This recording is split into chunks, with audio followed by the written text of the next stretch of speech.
amounts to classical liberal, but you can make little changes and you're still in that camp and move further and closer to it.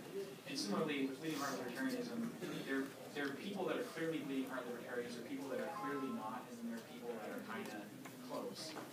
John Tomasi wrote a book called Free Market Fairness, which is trying to write a neo-Rawlsian kind of argument, combining Rawls with certain classical ideals.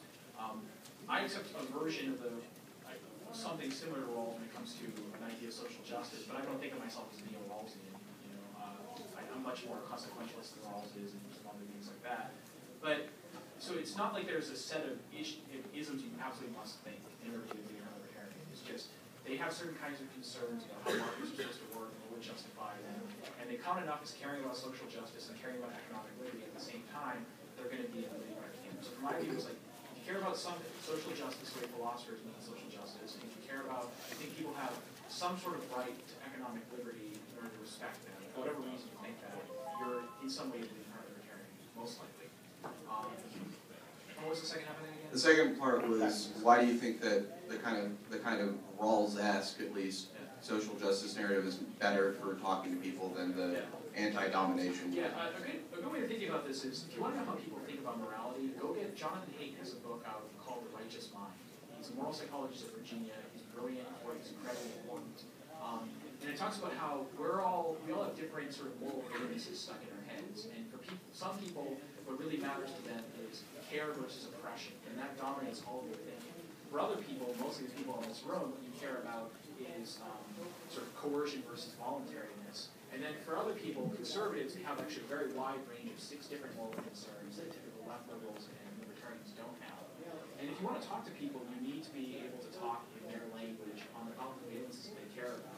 But a good way of thinking about it is that an ideology or set of moral concerns, and the way Phil Converse would say this, it's like a hook that you hang information and it allows you to sort the noise from the real information from noise, make some issues salient and some not. So you need to know who you're dealing with. People are psychologically distinct from you in their moral concerns, and regardless, you need to be able to talk in their language and the concerns that they have. And I think you're right. For some people, the Rawlsian arguments will work. For some, those will work. Use what you have. Figure out what your audience responds to.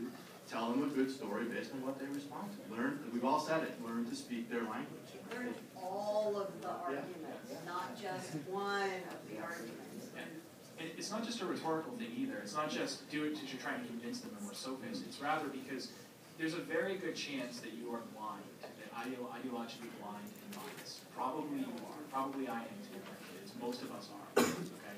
So if you can justify something on a lot of different grounds and you understand those grounds and you speak in that way that where people who have that kind of concern think you know what they're talking about, it gives more evidence that you're really onto something. If you can only come up with one kind of argument for something, there's a good chance you're missing something, you're missing the other side. And that is all the time that we have for this panel. Thank you all for coming.